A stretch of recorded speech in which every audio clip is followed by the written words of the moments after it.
तो देखिए ये वीडियो हमारा फार्मास्यूटिकल ऑर्गेनिक केमिस्ट्री थर्ड का पार्ट 2 है, जिसके अंदर हम बच्चे हुए हमारे क्वेश्चनों को कंप्लीट करेंगे। तो सबसे पहले हम स्टार्ट करते हैं हमारे मीज़ो कंपाउंड से। तो मीज़ो कंपाउंड हमारे क्या होते हैं वो हम इस स्ट्रक्चर से समझेंगे।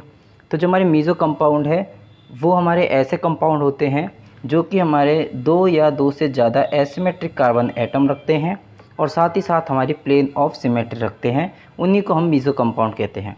अब हमारे एसिमेट्रिक कार्बन एटम क्या होते हैं? जो हमारे मीज़ो कंपाउंड होते हैं वो हमारे दो या दो से ज़्यादा एसिमेट्रिक कार्बन एटम रखते हैं। अब कार्बन एटम हमारे वो होते हैं जिनसे हमारे 4 डिफरेंट ग्रुप अटैच हो, तो वो हो जाएंगे हमारे एसिमेट्रिक कार्बन एटम। ठीक है। और जो हमारे मीज़ो कंपाउंड है ये यहाँ पर हमारे दो एसिमेट्रिक कार्बन एटम रख रहे हैं। और साथ ही साथ मैंने बताया था कि जो हमारे मीज़ो कंपाउंड्स है वो हमारे प्लेन ऑफ सिमेट्री रखते हैं। अब प्लेन ऑफ सिमेट्री में क्या होता है?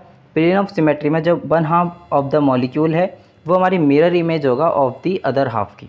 यहाँ पर आप देख सकते हैं जो हमारा one half of the molecule है वो हमारी मिरर इमेज है ऑफ अनदर हाफ की।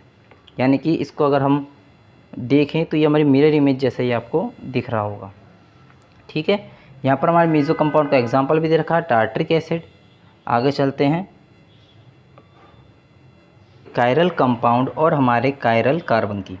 तो कायरल कंपाउंड की बात करते हैं पहले। तो कायरल कंपाउंड के अंदर हमारे क्या होते हैं? ये हमारे मॉलिक्यूल्स होते हैं जो कि हमारे non super imposable mirror image होते हैं और हमारे specific 3D arrangement of atom रखते हैं जो कि हमारा क्रिएट करता है एसिमेट्री। एसिमेट्री कैसे हो रही है? तो देखिए हमारे स्पेसिफिक 3D अरेंजमेंट रखते हैं, यानी कि यहाँ पर जो हमारा कार्बन है वो भी हमारे यहाँ पर फिर वही बात है कि जो हमारा कार्बन है वो हमारे डिफरेंट 4 ग्रुप से अटैच है। इसकी वजह से हमारे 3D स्पेसिफिक अरेंजमेंट रख रहे हैं, ये पता चल रहा है हमको। यहाँ पर हमारा 3D स्पेसिफिक अरेंजमेंट है एटम का जो कि हमारा एसिमेट्री क्रिएट कर रहा है। ठीक है। और जो हमारे कायरल कंपाउंड है मैंने बताया था ये हमारे मॉलिक्यूल्स होते हैं हमारे non super imposable mirror image के साथ में। ठीक है। Non super imposable mirror image कैसे? तो देखिए मिरर इमेज तो आप यहाँ पर देख पा रहे होंगे कि एक दूसरे की मिरर इमेज है। ये वाली स्ट्रक्चर इस स्ट्रक्चर की मिरर इमेज है। तो ये हमारी मिरर इमेज तो है, लेकिन जब हम इसको उठाकर इसके ऊपर रखेंगे तो ये हमारी मतलब एक दूसरे को फुली कवर नहीं कर पाएगी। तो इसकी वजह से ये हमारे नॉन सुपर इम्पोजिबल है, मिरर इमेज है और साथ ही साथ हमारे नॉन सुपर इम्पोजिबल है। यहाँ पर हमारे कायरल कंपाउंड का एग्जाम्पल दे रखे हैं अमीनो एसिड, शुगर और लैक्टिक एसिड। और यहाँ पर जो लैक्टिक एसिड है उसकी हमारी इनैंशियोमर से स्ट्रक्चर बना रखी है। आगे चलते हैं हमारे कायरल कार्बन पर। कार्बन है वो उसमें क्या होता है? तो जो हमारे कार्बन एटम है वो हमारे अटैच्ड होंगे टू डिफरेंट 4 सब्स्टिट्यूएंट से, जिसकी वजह से जो हमारा कार्बन है वो हमारा एसिमेट्रिक बनेगा और हमारे कार्बन को बनाएंगे हम जो हमारी स्ट्रक्चर है उसको बनाएंगे हम non super imposable mirror image. ठीक है। ये हमारा क्या हमारी कायरल कार्बन हो जाएगा। अब नेक्स्ट आता है हमारा एकायरल मॉलिक्यूल। अब देखिए कायरल जो हमारे कार्बन होते हैं उनके अंदर क्या होता है? हमारे जो कार्बन होता है वो हमारा अटैच्ड होता है 4 डिफरेंट सब्स्टिट्यूएंट से, लेकिन जो हमारा अकायरल मॉलिक्यूल है उसके अंदर जो हमारा कार्बन है उसके अंदर ज़रूरी नहीं है या फिर ज़रूरी है ही नहीं, मतलब उसमें होंगे ही नहीं हमारे 4 डिफरेंट सब्स्टिट्यूएंट, तो उसमें होंगे ही नहीं। किसमें? हमारे अकायरल मॉलिक्यूल में। चलते हैं हम हमारे अकायरल मॉलिक्यूल की तरफ। मॉलिक्यूल्स है तो ये जो हमारे अकायरल मॉलिक्यूल्स है ये हमारे वो मॉलिक्यूल्स होते हैं जो कि हमारे सुपर इम्पोजेबल होंगे ऑन इट्स मिरर इमेज, लेकिन ये हमारे ऑप्टिकली इनएक्टिव मॉलिक्यूल्स होते हैं जो कि हमारे रोटेट नहीं कर सकते प्लेन पोलराइज लाइट को।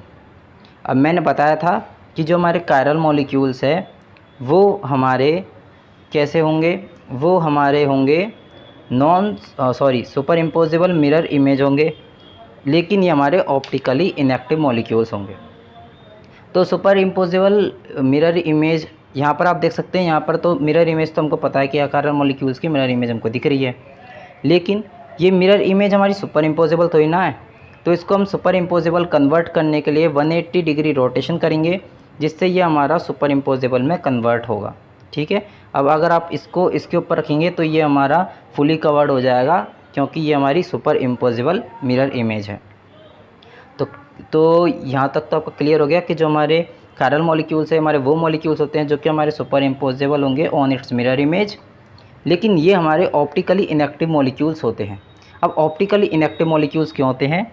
क्योंकि यहाँ पर जो हमारे कार्बन है वो हमारे डिफरेंट हमारे सब्स्टिट्यूएंट्स से अटैच नहीं है। यहाँ पर जो हमारा कार्बन है वो हमारे डिफरेंट सब्स्टिट्यूएंट्स ग्रुप से अटैच नहीं है। यहाँ पर आप देख सकते हैं Cl हमारा रिपीट हो रहा है। जो हमारा क्लोरो है वो यहाँ पर 2 बार आ गया है, जिसकी वजह से जो हमारा कार्बन है वो हमारे डिफरेंट एटम से अटैच नहीं है, डिफरेंट ग्रुप से अटैच नहीं है, जिसकी वजह से ये हमारा एसिमेट्रिक नहीं होगा। अब एसिमेट्रिक नहीं होगा, अगर ये हमारा कार्बन एसिमेट्रिक नहीं है तो ये हमारा इनैंशियोमर्स कैसे होगा, और इनैंशियोमर्स नहीं होगा तो ये हमारा ऑप्टिकली एक्टिव भी नहीं होगा। ये हो जाएगा हमारे ऑप्टिकली इनएक्टिव मॉलिक्यूल्स। ठीक है, मैंने आपको बताया था जो हमारे कायरल कार्बन होते हैं उनके अंदर तो हमारे 4 डिफरेंट सब्स्टिट्यूएंट होते हैं जो कि उनको एसिमेट्रिक बनाते हैं, और जैसे ही हमारे जो कायरल कार्बन है वो हमारे एसिमेट्रिक बनेंगे तो वो हमारे इनैंशियोमर्स हो जाएंगे, और इनैंशियोमर्स होने की वजह से वो हमारे ऑप्टिकली एक्टिव भी हो जाएंगे। और हमारे अकायरल मॉलिक्यूल्स में क्या होगा, यहाँ पर हमारे जो कार्बन है वो हमारे 4 डिफरेंट सब्स्टिट्यूएंट से अटैच ही नहीं होगा। यहाँ पर आप देख सकते हैं, मैंने बताया था क्लोरो रिपीट हो रहा है। तो अगर हमारे 4 डिफरेंट सब्स्टिट्यूएंट्स नहीं होंगे तो उसकी वजह से ये हमारा एसिमेट्रिक भी नहीं होगा। यहाँ पर जो हमारे कार्बन है वो हमारे एसिमेट्रिक भी नहीं होंगे। कार्बन अगर हमारे एसिमेट्रिक नहीं होगा तो उसकी वजह से ये हमारा इनैंशियोमर्स भी नहीं होगा, और इनैंशियोमर्स नहीं होगा तो उसकी वजह से ये हमारा ऑप्टिकली एक्टिव भी नहीं होगा। अब यहाँ पर हमारा अकायरल मॉलिक्यूल का एग्जांपल दे रखा है डाइक्लोरोफ्लोरोमीथेन। जो इसका नाम है वो हमारा डाइक्लोरोफ्लोरोमीथेन है। आगे चलते हैं हम हमारे फ्लाइंग वेज प्रोजेक्शन पर। तो देखिए, फ्लाइंग वेज प्रोजेक्शन स्टार्ट करने से पहले मैं आपको इसकी थोड़ी सी स्ट्रक्चर बताता हूँ।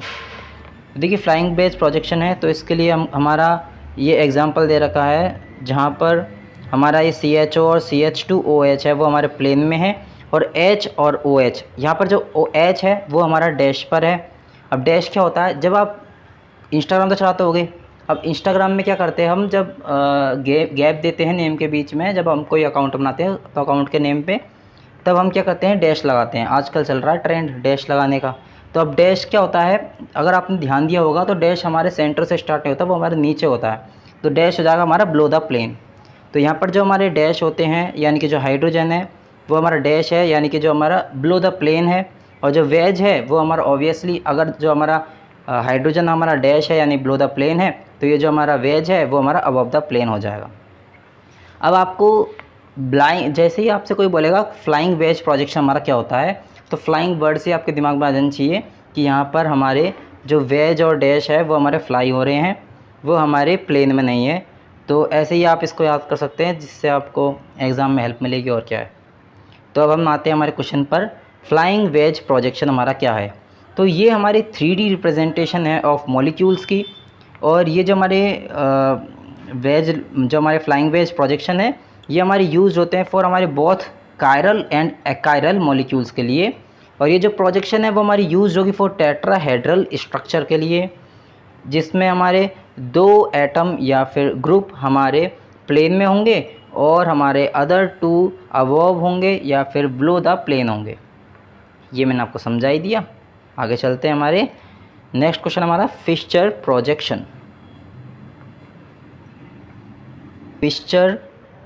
हमारा जो फिशर प्रोजेक्शन है तो ये हमारा 2D रिप्रेजेंटेशन ऑफ मॉलिक्यूल्स हो जाएगा।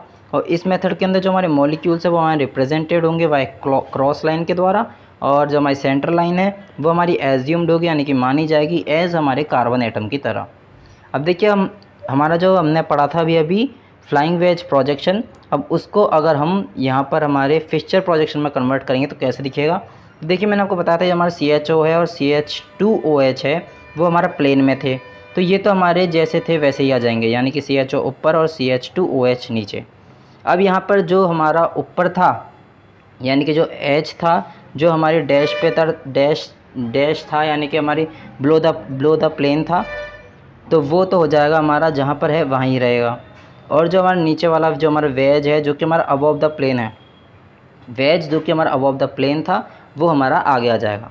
जो अबव द प्लेन है वो हमारा आगे आ जाएगा, और जो हमारा बिलो द प्लेन है वो हमारा पीछे रह जाएगा, और जो हमारे इन ए प्लेन जो हमारे प्लेन में थे वो हमारे एज इट इज़ आ जाएंगे। तो ये आप देख सकते हैं हमने कन्वर्ट कर दिया है हमारे 3D रिप्रेजेंटेशन को एज हमारी 2D रिप्रेजेंटेशन में, हमारी फ्लाइंग वेज प्रोजेक्शन को हमारे फिक्सचर प्रोजेक्शन में। ठीक है, आगे चलते हैं। तो देखिए ये है हमारा DL सिस्टम। अब हम बात करते हैं थोड़ी हमारे DL सिस्टम के बारे में। तो जो हमारा DL सिस्टम है वो आता है हमारे नॉमेनक्लेचर सिस्टम के अंदर। ये हमारी रिलेटिव कॉन्फ़िगरेशन होती है। जो हमारा DL सिस्टम है इसके अंदर हमारे डेक्स्ट्रो रोटेटरी और लीवो रोटेटरी आते हैं। अब डेक्स्ट्रो रोटेटरी क्या होते हैं और लीवो रोटेटरी क्या होते हैं? तो देखिए डेक्स्ट्रो रोटेटरी के अंदर यहाँ पर आप इस स्ट्रक्चर समझिए, एक मिनट, रिकॉर्डिंग तो चल रही है ना? हाँ। तो यहाँ पर जो हमारे डेक्स्ट्रो रोटेटरी है उसके अंदर आप देख सकते हैं यहाँ पर हमारी राइट साइड जो हमारा OH है वो हमारा राइट साइड होगा। तो हमारा OH राइट साइड होगा तो ये तो हो जाएगा हमारी क्लॉकवाइज रोटेशन होगी, जिसकी वजह से क्लॉकवाइज रोटेशन होगी तो वो हो जाएगा हमारा डेक्स्ट्रो रोटेटरी। और अगर हमारा OH लेफ्ट साइड है तो उसकी वजह से हमारी एंटी क्लॉकवाइज रोटेशन होगी और वो हो जाएगा हमारा लीवो रोटेटरी। यहाँ पर हमारा एग्जाम्पल दे रखा है ग्लिसरैल्डिहाइड। तो देखिए थोड़ा और बताया था आपको डेक्स्ट्रो रोटेटरी और लीवो रोटेटरी के बारे में। तो अगर कोई कंपाउंड वो हमारी लाइट को क्लॉकवाइज रोटेट करेगा, लाइट को हमारी क्लॉकवाइज रोटेट करेगा तो वो हो जाएगा हमारा डेक्स्ट्रो रोटेटरी। और अगर कोई कंपाउंड हमारी लाइट को एंटी क्लॉकवाइज रोटेट करेगा वो हो जाएगा हमारा लीवो रोटेटरी। अब यहाँ पर हमारा DL सिस्टम का एग्जांपल देखा ग्लिसरैल्डिहाइड और इसके हमारे एनेंशियोमेरिक स्ट्रक्चर दे रखी है। आगे चलते हैं हम हमारे RS सिस्टम पर। तो जो हमारे RS सिस्टम है उसको हम स्मॉल DL सिस्टम से भी रिप्रेजेंट कर सकते हैं, या फिर RS सिस्टम को स्मॉल DL सिस्टम भी बोल सकते हैं हम। एग्ज़ाम में आ सकता है ऐसे कि आपसे DL system small DL system करके पूछ ले और आप कहीं कैपिटल DL सिस्टम लिखा हो। आपको लिखना है, अगर हमसे स्मॉल DL सिस्टम पूछेगा तो आपको लिखना है RS सिस्टम क्या होता है। तो RS सिस्टम हमारी एब्सोल्यूट कॉन्फ़िगरेशन होगी। अब देखिए जो हमारा DL सिस्टम था वो हमारी रिलेटिव कॉन्फ़िगरेशन थी और जो हमारी RS सिस्टम है वो हमारी एब्सोल्यूट कॉन्फ़िगरेशन है। एब्सोल्यूट कॉन्फ़िगरेशन को हमारे रिलेटिव कॉन्फ़िगरेशन के कंपैरिजन में अच्छा माना जाता है। क्यों माना जाता है? क्योंकि यहाँ पर नाम पे ही दिख रहा है एब्सोल्यूट, तो यार हमको पक्का पता है एब्सोल्यूट कॉन्फ़िगरेशन, तो यही हमारी अच्छी है। तो जो हमारी RS सिस्टम है ये हमारी एब्सोल्यूट कॉन्फ़िगरेशन हो गई, जो कि हमारी यूज़ होगी फॉर ऑप्टिकल एक्टिव कंपाउंड के लिए।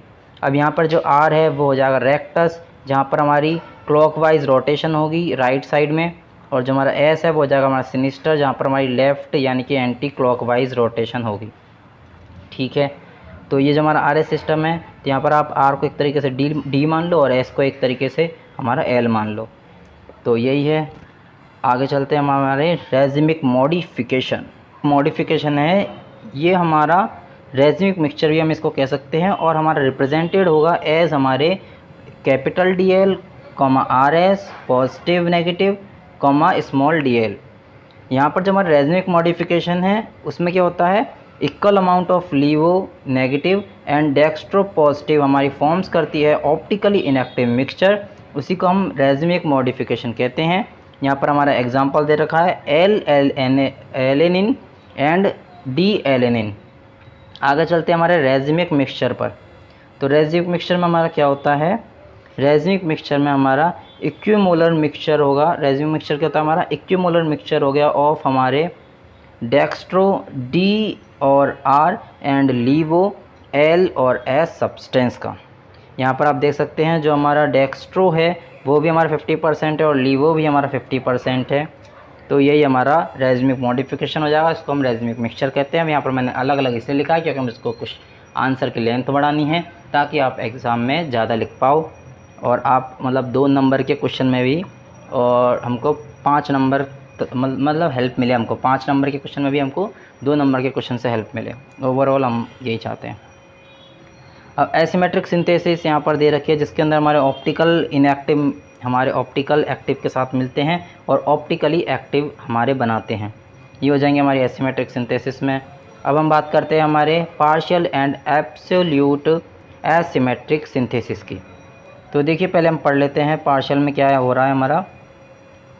तो पार्शियल में क्या होता है, इन पार्शियल एसिमेट्रिक सिंथेसिस, यहाँ पर जो हमारे इनेंशियोमर्स है वो हमारे पार्शियली फॉर्म्ड होंगे। क्या होगा हमारे इन partial asymmetric synthesis both enantiomers are formed but one of these is obtained in large amount.